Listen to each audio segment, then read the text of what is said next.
ഇന്ന് ഞാനിവിടെ Swiss role അല്ലെങ്കിൽ ജാം റോളാണ് തയ്യാറാക്കി എടുക്കുന്നത്. നേരത്തെ നമ്മൾ ബേക്കിംഗ് പൗഡറൊന്നും ചേർത്ത് കൊടുക്കാതെ ഒരു സ്വിസ് റോൾ തയ്യാറാക്കിയിരുന്നു.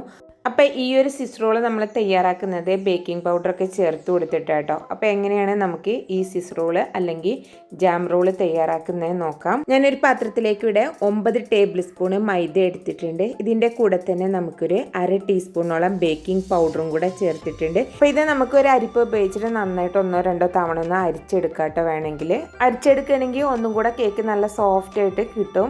അതല്ലെങ്കിൽ ഒരു സ്പൂൺ വെച്ചിട്ട് നന്നായിട്ടൊന്ന് മിക്സ് ചെയ്തെടുക്കുക. അപ്പോൾ നല്ലതുപോലെ മിക്സ് ചെയ്ത ശേഷം നമുക്കിതൊന്ന് മാറ്റി വെക്കാം. ഇനി ഇതിലേക്ക് വേണ്ടത് 5 എഗ്ഗാട്ടോ ഞാനിവിടെ എടുത്തിട്ടുള്ളത്. മീഡിയം വലുപ്പത്തിലുള്ള എഗ്ഗാണ് എടുത്തിട്ടുള്ളത്. അതിൻ്റെ യോക്കും അതുപോലെ തന്നെ വൈറ്റും കൂടെ സെപ്പറേറ്റ് ചെയ്തെടുത്തിട്ടുണ്ട്. അപ്പോൾ വൈറ്റ് സെപ്പറേറ്റ് ചെയ്തെടുക്കുമ്പോൾ അതിലൊട്ടും മഞ്ഞപ്പെടാൻ പാടില്ല കേട്ടോ. അപ്പോൾ മുട്ടയുടെ വെള്ളയിൽ മഞ്ഞയും കൂടെ മിക്സ് ആയിട്ടുണ്ടെങ്കിൽ ബീറ്റ് ചെയ്തെടുക്കുന്ന സമയത്ത് അത് നന്നായിട്ട് പൊങ്ങി വരില്ല. പിന്നെ നമ്മൾ എഗ്ഗ് ബീറ്റ് ചെയ്തെടുക്കുമ്പോൾ ഒരു കാര്യം കൂടെ ശ്രദ്ധിക്കണം. എഗ്ഗ് ബീറ്റ് ചെയ്യാൻ എടുക്കുന്ന പാത്രത്തിൽ ഒട്ടും വെള്ളത്തിൻ്റെ അംശം ഉണ്ടാവാൻ പാടില്ല കേട്ടോ. അതുപോലെ തന്നെ ബീറ്ററിൻ്റെ ബ്ലേഡിലും ഒട്ടും വെള്ളം ഉണ്ടാവാനായിട്ട് പാടില്ല.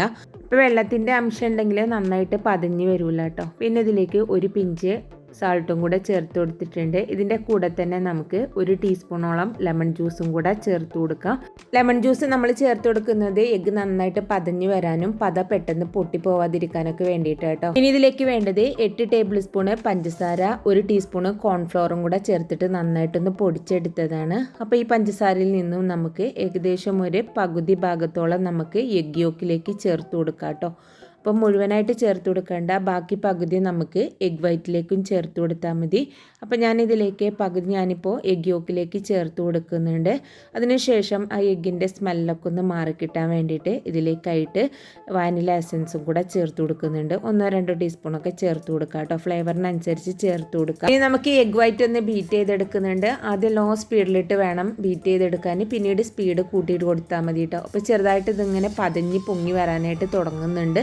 ഇനി ഇതിലേക്ക് നമ്മൾ ബാക്കി വെച്ചിട്ടുള്ള പഞ്ചസാര പൊടിച്ചതും കൂടെ അതിലേക്ക് ചേർത്ത് കൊടുത്തിട്ട് അതിനുശേഷം നന്നായിട്ട് ഇതിനെ ബീറ്റ് ചെയ്തെടുക്കണം കേട്ടോ. നല്ല പ്ലഫി ആയിട്ടൊരു പീക്ക് ഫോം ആവുന്നത് വരെ നല്ലതുപോലെ ഒന്ന് ബീറ്റ് ചെയ്തെടുക്കുന്നുണ്ട്. അപ്പോൾ ഞാൻ ടോട്ടൽ 8 ടേബിൾ സ്പൂൺ പഞ്ചസാരയാണ് പൊടിച്ചെടുത്തിട്ടുള്ളത്. അതിൽ പകുതി ഞാൻ ഈ എഗ് യോക്കിലേക്ക് ചേർത്തിട്ടുണ്ട്. ബാക്കി പകുതി നമുക്ക് എഗ് വൈറ്റിലേക്ക് ചേർത്തിട്ട് ഇനി നല്ലതുപോലെ ബീറ്റ് ചെയ്തെടുക്കാം കേട്ടോ. അപ്പോൾ നല്ലതുപോലെ ഒരു ക്രീമി ടെക്സ്ചറായിട്ട് വരുന്നത് വരെ ബീറ്റ് ചെയ്തെടുക്കണം. കണ്ടോ, ഈ ഒരു പരുവത്തിലാട്ടോ നമ്മളിത് ബീറ്റ് ചെയ്തെടുക്കേണ്ടത്. ഒരു പീക്ക് ഫോം ആവുന്നത് വരെ നന്നായിട്ട് ബീറ്റ് ചെയ്തെടുക്കുക കേട്ടോ. അപ്പോൾ ഇത് നമുക്കിതൊന്ന് മാറ്റി വെച്ച ശേഷം നമുക്കിനി എഗ് യോക്കും കൂടെ ഒന്ന് ബീറ്റ് ചെയ്തെടുക്കണം. അപ്പോൾ എഗ് യോക്ക് നമ്മൾ ബീറ്റ് ചെയ്തെടുക്കുമ്പോൾ ഇതിൻ്റെ ആ ക്വാണ്ടിറ്റി ഒക്കെ ഒന്ന് ഡബിളായിട്ട് വരണം. പിന്നെ നല്ലൊരു ക്രീമി ടെക്സ്ചർ ആവണം. അതുപോലെ ഇതിൻ്റെ കളറൊക്കെ ചെറുതായിട്ടൊന്ന് മാറി ഒരു ലൈറ്റ് കളറായിട്ട് വരുന്ന വരെ ബീറ്റ് ചെയ്തെടുക്കണം കേട്ടോ. അപ്പോൾ ഈ ഒരു പരുവത്തിൽ വേണം എഗ് യോക്ക് ഒന്ന് ബീറ്റ് ചെയ്തെടുക്കാൻ. ഇനി നമുക്കിതിലേക്കായിട്ട് 5 ടേബിൾ സ്പൂണ് സൺഫ്ലവർ ഓയിലും കൂടെ ചേർത്ത് കൊടുക്കുന്നുണ്ട്. അപ്പോൾ സൺഫ്ലവർ ഓയിലിന് പകരം നമുക്ക് കോൺ ഓയിലോ അതല്ലെങ്കിൽ മെൽറ്റഡ് ബട്ടറൊക്കെ ചേർത്ത് കൊടുക്കാം കേട്ടോ. അപ്പോൾ സൺഫ്ലവർ ഓയിലും കൂടെ ചേർത്ത ശേഷം നമുക്കിതൊന്നും കൂടെ ഒന്ന് മിക്സ് ചെയ്തെടുക്കാം കേട്ടോ. ഓയിൽ ചേർത്ത ശേഷം കൂടുതലിട്ടിട്ട് ബീറ്റ് ചെയ്തെടുക്കരുത്. ജസ്റ്റ് ഒന്ന് മിക്സ് ആവാൻ വേണ്ടി മാത്രം ഒന്ന് ബീറ്റ് ചെയ്തെടുത്താൽ മതി കേട്ടോ. അപ്പോൾ ഇത്രയും മതി കേട്ടോ. ഇനി നമുക്കിതൊന്ന് ഓഫാക്കി കൊടുക്കാം. ഇനി നമുക്കിതിലേക്ക് നേരത്തെ നമ്മൾ മിക്സ് ചെയ്ത് മാറ്റി വെച്ചിട്ടുള്ള മൈദയും ബേക്കിംഗ് പൗഡറും കൂടെ ചേർത്തിട്ടുള്ള മിക്സാണ്. അത് ഇതിലേക്ക് കുറേശ്ശെ ചേർത്തിട്ട് മിക്സ് ചെയ്തെടുക്കാം കേട്ടോ. ഞാനിവിടെ 2-3 തവണയായിട്ടാണ് ഇവിടെ മാവ് ചേർത്തിട്ട് സാവധാനം ഒന്ന് മിക്സ് ചെയ്തെടുത്തിട്ടുള്ളത്. അപ്പോൾ കുറേശ്ശെ ചേർത്തിട്ട് വേണം കേട്ടോ മിക്സ് ചെയ്തെടുക്കാനായിട്ട്. ഇനി ഇതിലേക്കായിട്ട് നമുക്ക് ലേശം പാലും കൂടെ ചേർത്ത് കൊടുക്കാം കേട്ടോ. അപ്പോൾ ഞാനിപ്പോൾ ആദ്യം ഇതിലേക്ക് ഒരു 4 ടേബിൾ സ്പൂൺ പാല് ചേർത്ത് കൊടുത്തിട്ടുണ്ട്. ഇനി നന്നായിട്ട് മിക്സ് ചെയ്തെടുത്തിട്ടുണ്ട്. അപ്പോൾ ബാറ്റർ ഒരുപാട് തിക്കായിട്ടാണ് ഇരിക്കുന്നത്. അപ്പോൾ 1 ടേബിൾ സ്പൂണും കൂടെ പാല് ചേർത്തിട്ടുണ്ട്. ടോട്ടൽ 5 ടേബിൾ സ്പൂൺ പാലാട്ടോ ഇതിലേക്ക് ചേർത്തിട്ടുള്ളത്. ഇനി നന്നായിട്ട് മിക്സ് ചെയ്തെടുക്കുക. ഈ ഒരു പരുവത്തിലാട്ടോ ബാറ്റർ റെഡിയാക്കി എടുക്കേണ്ടത്.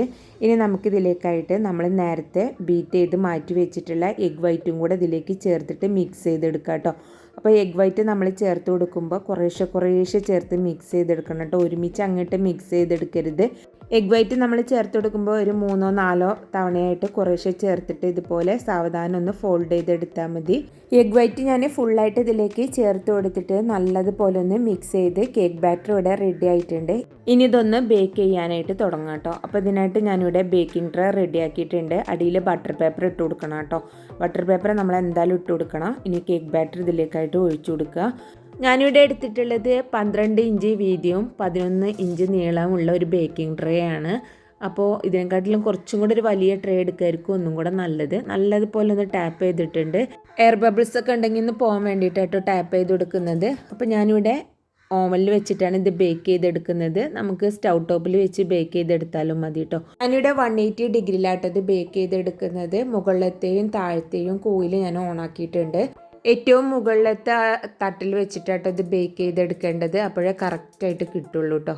അപ്പോൾ ഏകദേശം ഒരു 20 മിനിറ്റോളം ഞാൻ ഇതൊന്ന് ബേക്ക് ചെയ്തെടുത്തിട്ടുണ്ട്. അപ്പോൾ ഇത് ബേക്കായി എന്നറിയാൻ വേണ്ടിയിട്ട് ടൂപ്പിക്ക് വെച്ച് കുത്തിയാൽ നോക്കിയാൽ മതി. ടൂപ്പിക്കിൽ ഒട്ടിപ്പിടിക്കുന്നില്ലെങ്കിൽ കറക്റ്റായിട്ട് തന്നെ ബേക്കായിട്ടുണ്ട് കേട്ടോ. അപ്പോൾ ഇനി നമ്മൾ ഇത് ചൂടാറാനായിട്ട് നിൽക്കണ്ട. ചെറുതായിട്ടൊന്ന് ചൂടാറിയാൽ തന്നെ നമുക്കിതൊന്ന് ഡിമോൾഡ് ചെയ്തെടുക്കാം കേട്ടോ. ഒരുപാട് തണുക്കാൻ നിൽക്കരുത്. ഒരുപാട് തണുത്ത് പോയാൽ നമുക്ക് കേക്ക് റോൾ ചെയ്തെടുക്കാനൊന്നും സാധിക്കില്ല കേട്ടോ. അപ്പോൾ ചെറിയൊരു ചൂടോടെ തന്നെ നമ്മളിതൊന്ന് ഡിമോൾഡ് ചെയ്തെടുക്കണം. ബട്ടർ പേപ്പറൊക്കെ വെച്ച് കൊടുത്തുകൊണ്ട് തന്നെ പെട്ടെന്ന് ഇത് ഡിമോൾഡ് ചെയ്തെടുക്കാൻ പറ്റും കേട്ടോ. അപ്പോൾ നമുക്കിതിൻ്റെ മുകളിലുള്ള ബട്ടർ പേപ്പർ ഒന്ന് മാറ്റി കൊടുക്കാം. സൈഡിലൊക്കെ നമ്മൾ ബട്ടർ പേപ്പർ വെച്ചിട്ടുണ്ട്. അതൊക്കെ ഒന്ന് മാറ്റി കൊടുക്കാം കേട്ടോ. അപ്പോൾ അത്യാവശ്യം നല്ല ചൂടോടെ തന്നെയാണ് ഇപ്പോൾ കേക്ക് ഉള്ളത്. നല്ല സോഫ്റ്റ് ആയിട്ടുള്ള കേക്കാണ്. അപ്പോൾ ഇത് നമുക്ക് ഇനി ഒരു ബട്ടർ പേപ്പറിലേക്ക് ഒന്ന് മാറ്റി കൊടുക്കാം കേട്ടോ. അപ്പോൾ അതിന് മുന്നേ നമുക്ക് ബട്ടർ പേപ്പറിൽ ലേശം ഐസിങ് ഷുഗറോ അതല്ലെങ്കിൽ പഞ്ചസാര പൊടിച്ചതൊക്കെ ഇട്ട് കൊടുക്കാം കേട്ടോ. അതിന് ശേഷം അതിൻ്റെ മുകളിലോട്ടായിട്ട് നമ്മൾ ഈ കേക്ക് വെച്ച് കൊടുക്കുക. ഇനി ഈ കേക്കിൻ്റെ മുകൾ ഭാഗത്ത് ലേശം കൂടെ ഐസിങ് ഷുഗറോ അതല്ലെങ്കിൽ പഞ്ചസാര പൊടിച്ചതോ ഇട്ട് കൊടുക്കുക കേട്ടോ. അതിനുശേഷം നമുക്കിതൊന്ന് നല്ലതുപോലെ ഒന്ന് റോൾ ചെയ്തെടുക്കുക. നമ്മൾ റോൾ ചെയ്തെടുക്കുമ്പോൾ ശ്രദ്ധിച്ച് റോൾ ചെയ്തെടുക്കണം കേട്ടോ. കേക്ക് പൊട്ടിപ്പോവാണ്ട് ശ്രദ്ധിക്കണം. അതിനാണ് നമ്മൾ ചെറിയൊരു ചൂടോടെ തന്നെ ഇത് റോൾ ചെയ്തെടുക്കാനായിട്ട് പറയുന്നത്. നല്ലതുപോലെ ചൂടാറിയ ശേഷം റോൾ ചെയ്തെടുക്കുകയാണെങ്കിൽ പെട്ടെന്ന് പൊട്ടിപ്പോവാൻ സാധ്യത ഉണ്ട് കേട്ടോ കേക്ക്.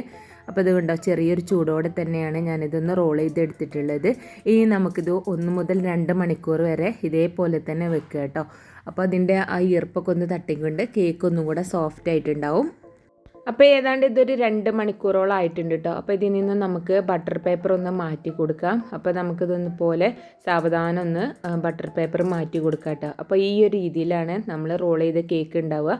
ചെറുതായിട്ടൊരു ഭാഗമൊക്കെ ഇങ്ങനെ മടങ്ങിയിട്ടുണ്ടാവും കേട്ടോ. ഞാനിവിടെ ഫില്ലിങ്ങിനായിട്ട് എടുത്തിട്ടുള്ളത് പൈനാപ്പിൾ ജാമാണ്. അപ്പോൾ പൈനാപ്പിൾ ജാമിന് പകരം നമുക്ക് വേണമെങ്കിൽ വേറെ ഏത് ജാം വേണമെങ്കിലും എടുക്കാം കേട്ടോ. അതല്ലെങ്കിൽ നമുക്ക് വിപ്പിംഗ് ക്രീം നന്നായിട്ട് ബീറ്റ് ചെയ്തിട്ട് അത് ഫില്ലിംഗ് ആയിട്ട് വെച്ച് കൊടുക്കാം. അതല്ലെങ്കിൽ ക്രീം ചീസ് വെച്ചെടുത്താലും നല്ല ടേസ്റ്റ് ആട്ടോ. ഇനി അതല്ലെങ്കിൽ നമ്മുടെ കയ്യിൽ തേനുണ്ടെങ്കിൽ അത് ഫില്ലിംഗ് ആയിട്ട് വെച്ച് കൊടുക്കാം. അതല്ലെങ്കിൽ ന്യൂട്ടല്ലയോ ചോക്ലേറ്റ് നന്നായിട്ട് മെൽറ്റ് ചെയ്തതോ ഏത് വേണമെങ്കിലും നമുക്ക് ഫില്ലിംഗ് ആയിട്ട് വെച്ച് കൊടുക്കാം. നമുക്ക് ഇഷ്ടമുള്ള ഫില്ലിംഗ് ഇതിനായിട്ട് എടുക്കാം കേട്ടോ. അപ്പോൾ എല്ലാ ഭാഗത്തും കവർ ചെയ്യുന്ന രീതിയിൽ വേണം ഇതൊന്ന് ആക്കി കൊടുക്കാൻ. എന്നിട്ട് ഇത് സാവധാനം കണ്ടോ റോൾ ചെയ്തെടുക്കാം കേട്ടോ. നമ്മൾ നേരത്തെ റോൾ ചെയ്ത് വെച്ചതുകൊണ്ട് തന്നെ വളരെ ഈസി ആയിട്ട് റോൾ ചെയ്തെടുക്കാൻ പറ്റും. അപ്പോൾ ഇനി നമുക്കിതൊന്ന് കുറച്ച് സമയം കൂടെ വേണമെങ്കിൽ ഒന്ന് ഫ്രിഡ്ജിൽ വെക്കാം കേട്ടോ. ഇപ്പം നമ്മൾ ഫില്ലിംഗ് ആയിട്ട് ഇതിൽ ജാമാണ് വെച്ചിട്ടുള്ളത്. അതുകൊണ്ട് നമുക്ക് വേണമെങ്കിൽ പെട്ടെന്ന് കട്ട് ചെയ്തെടുക്കാം കേട്ടോ. അതിന് പകരം നമ്മൾ ക്രീം ചീസൊക്കെ ആണെങ്കിൽ കുറച്ച് സമയം നമ്മളൊന്ന് ഫ്രിഡ്ജിൽ വെച്ച് തണുപ്പിച്ച ശേഷം വേണം കേട്ടോ എടുക്കാൻ. അപ്പോൾ ഞാനിവിടെ ഇത് കട്ട് ചെയ്തെടുത്തിട്ടുണ്ട്. നല്ല സോഫ്റ്റ് ആയിട്ടുള്ള ഒരു സിസ് റോളാണ് അല്ലെങ്കിൽ ജാം റോളാട്ടോ.